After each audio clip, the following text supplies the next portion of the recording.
So, Ms. Wolf, Ms. Sally, would you like to say anything about emergency situations? Nurses clinic? And what emergency situations? And I did not hear the total question. Just about, should there be an emergency situation and CPR, mouth to mouth, or something have to be done? You would take all the necessary precautions as a school nurse, correct, if that situation arose? Exactly, and part of that would include probably see if we could get an ambu bag, which means that you don't necessarily have to do mouth to mouth. You can do the respirations with this bag that you squeeze. And we have all of those things in our clinic, correct? I am not sure right offhand if we have an ambu bag, but we can get one. Okay. 100%. Thank you. Yes, we'll check on that piece of needed medical equipment. A lot of the recommendations now for the general public and stuff are hands-only CPR. Yes. But again, like whoever was talking there, come right down to it. As a healthcare professional, you're going to do what you have to do when you have to do it. Correct.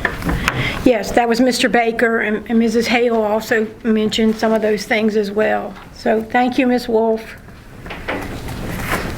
So I really think the only thing we need to decide is, to Ms. Hale's point, what the building administrators will have to say as far as when the breaks, the when, the where, and the why, those possible safety situations for whatever incident may occur, that kind of thing. So, and then really, if you look at the two options, it's a more robust version of that lesser option, because you're going to include the breaks in there. Mm-hmm. So it's not they have the opportunity to get those breaks, but you still have the ability to say you're wearing the mask. So would you like us to bring back something next week? Is that what you're proposing? I'm thinking that would be good. Well, we have Unless it's with the understanding that that's the case. I mean, you're August 17th right now. I think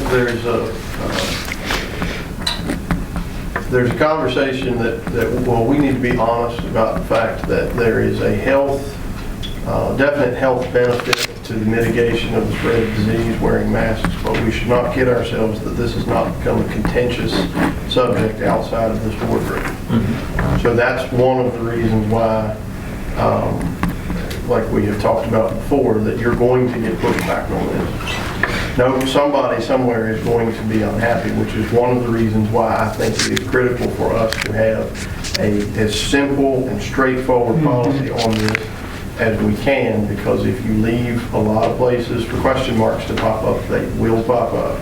Well, I'm just going to say that when the schools went through the whole era and continues to go through the era of school shootings, and when we first went through training about how to best protect our children in our classrooms, one of the most contentious parts of that was dress code. Because at that time, if you remember when Columbine happened, those young men were wearing long trench coats. It was the trend at the time, from the baggy clothes to wearing hoodies, all of that. And we weathered that storm as well as educators. And I have the complete faith that our staff can teach our children in the same manner about this issue. Not all parents believed that we should tell their children what they could and could not wear to school, as they do now believe that we should and should not make their kids wear a mask. But we are in a public situation in which we have to protect everybody. Think about this, the long-term effect of what could occur, okay? A child comes in asymptomatic, not wearing a mask. The teacher contracts it. She's got to be out for 14 days, even if she doesn't contract it, because that kid is identified as COVID-19. She doesn't have but 10 sick days because she's a young teacher with children of her own, and she's carried that home. Now, I know I'm making a startling example here, but that's exactly the reason why I feel like we should wear masks. Why put ourselves in any situation in which we could have that happen for a staff member or for a student?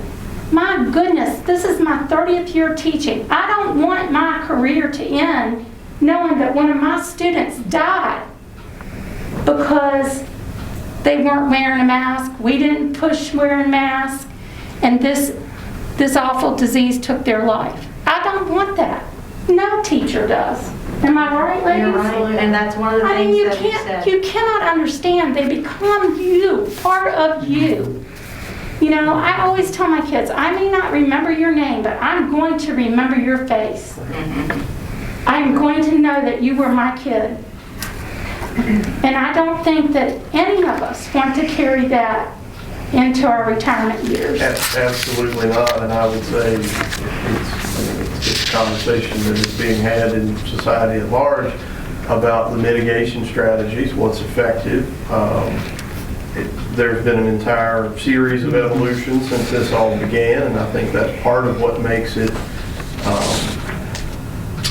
in some cases, contentious, because we have had some conflicting advice at different points. So As we did with the school shooter program, right? Am I right, Bert?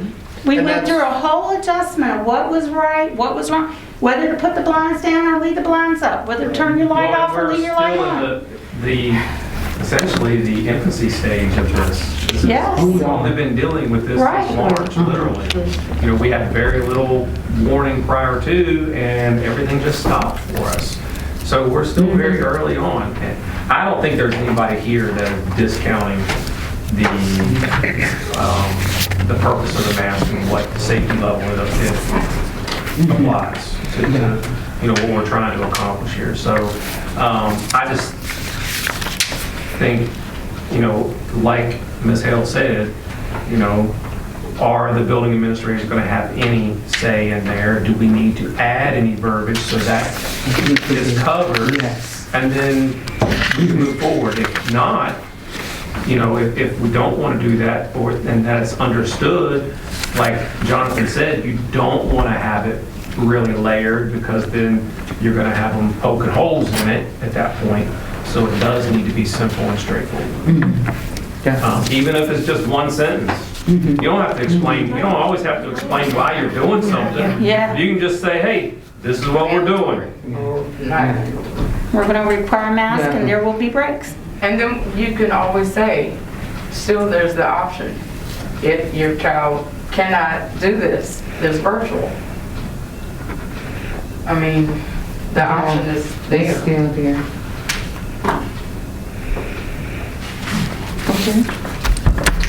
So just one sentence? Go, you can be able to do more than one. Jonathan? Like I said, it's simple and straightforward, and one sentence would cover that, for sure. Are we going to talk about the discipline?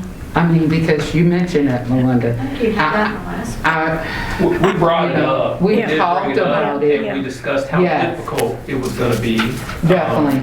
And I mean, You're going to have to be creative with teachers. But I the think student that, I probably knows would- that they can't change to virtual until the end of the 9 weeks, definitely. then they have I think you can change if, you cannot come back from virtual until, but you could change if there was a discipline situation and go to virtual if that was what was needed because a student just could not comply with the expectation to keep that mask, that face covering on. I think one of our administrators brought that up when I met with Yes, you all. yes, they did. They did.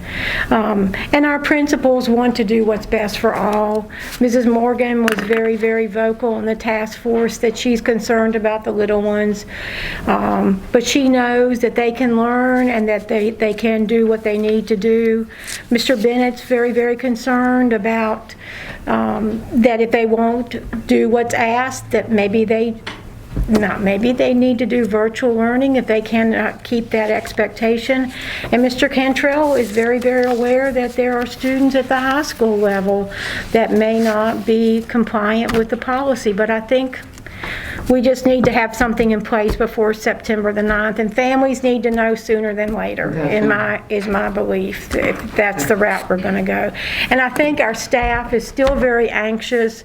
On that staff survey, when you look at how do you feel from a 1 to a 5, about returning to school, most of our staff feels very anxious about returning to school.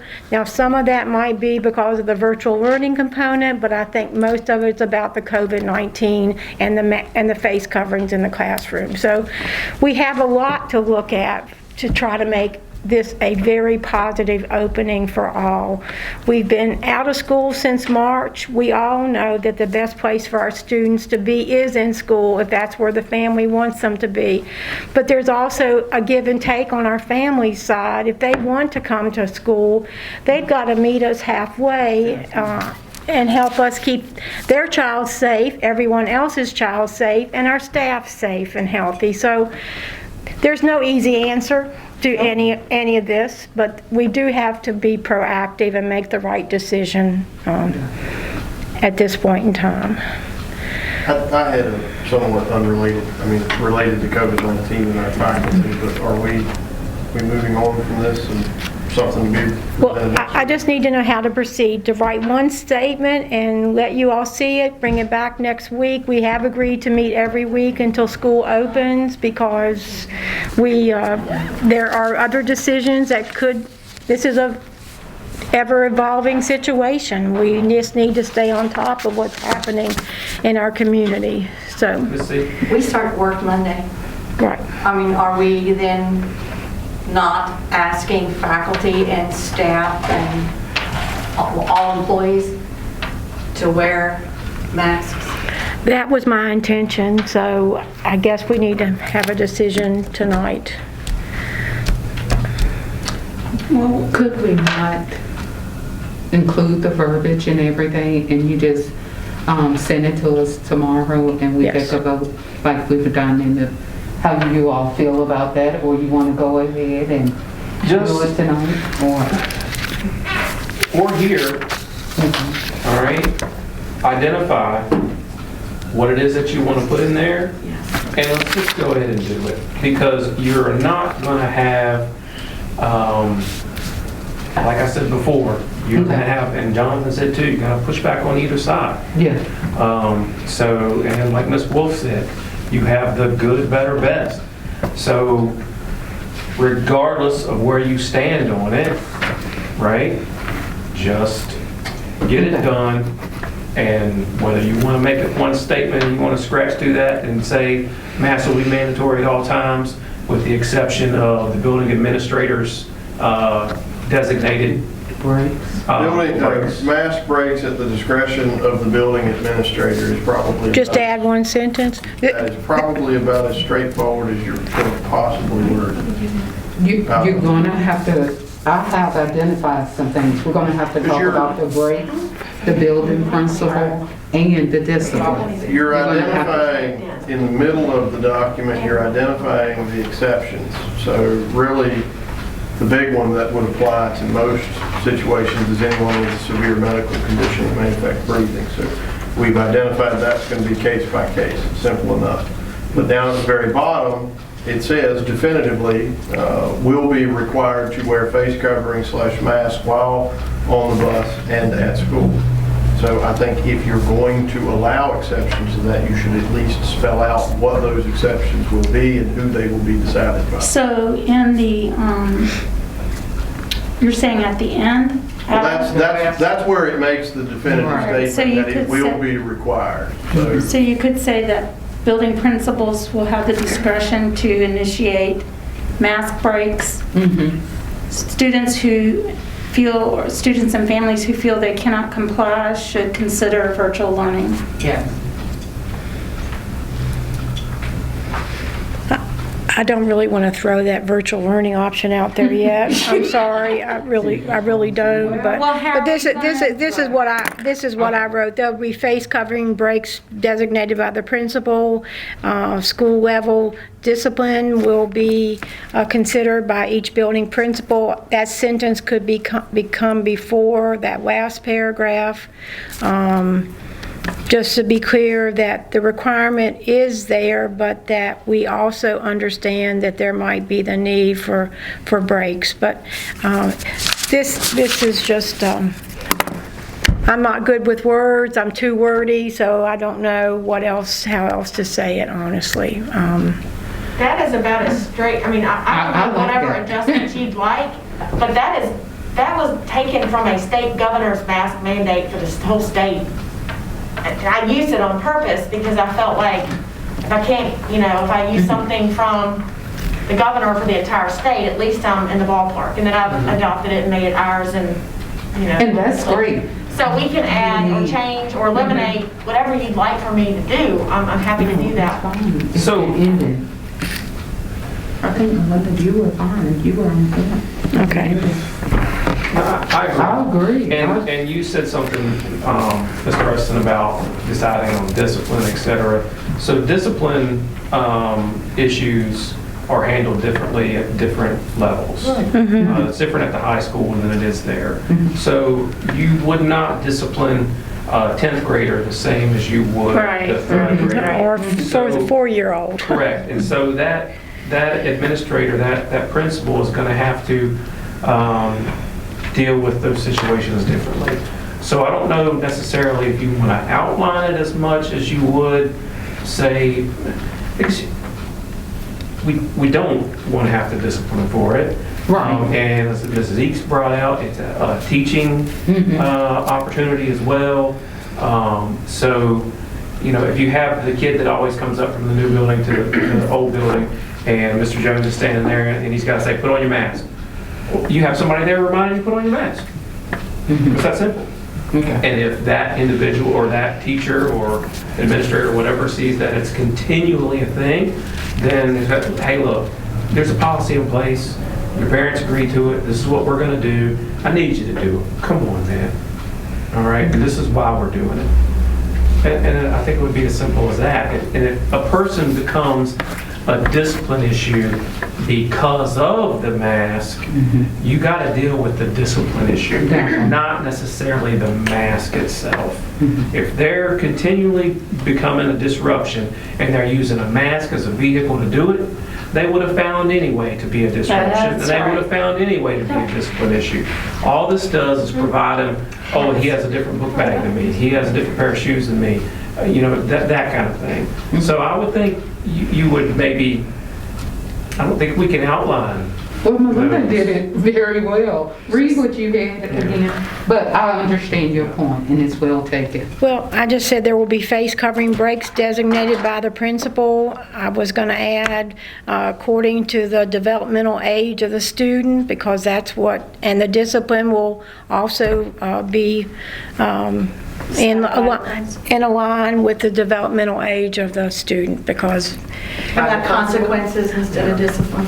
yeah, consequences. Because it's not always, Discipline is just a People see discipline consequence. as harsh. Something. And really, it's a consequence. And it does come off more of like, you're just handing down this decree when you say discipline. Consequences. Which we're trying to make our students understand every action has consequences. So that would be. We already deal with this all day long with hats. It's no different. I don't think it's any different than what we deal with. Well, they want to wear a hat, so. Yeah. But it's the same, For them, thing. Right, you know, they see you and they go, oh, sorry, Yeah. you know, it's the same And it'll thing. probably be the same. It will. They'll turn the corner in the hall, and they'll see you standing there, like, and they'll slip their mask on. I do it at work all the time. I am the worst offender. I get out of my car and I leave my mask in the car. I go in the building and I'm like, turn around, I gotta go back and get my mask. I leave my office to go around to the restroom and I forget my mask. And somebody says, dude, where's your mask? It happens to me all day, every day. I am an adult, 44 years old, and I still have the same problems that they're gonna have in school. So we really cannot, hand down that punishment. So We just gotta work together. Yeah. I think you have to That's what start we by tell making a them. motion. I'll make a motion that we adopt this Wait. policy. Hold on for just 1 minute. Jonathan, you have any other concerns? Just making sure, because we want to be prepared and address everything, just making We can sure. discuss the motion, you know. After it's It's made. done, a motion is made and That's what I seconded, thought. then we discuss. Okay. I'd like to make a motion that we adopt the mask policy as written with the additions that Mrs. Snead Johnson has indicated she would make. that's what I was gonna ask, if you were gonna add those in the motion. Okay, any discussion? Well, I mean, like I said, it's the most clear-cut policy that you can muster, and we can cross our fingers and hope that that's the best way forward.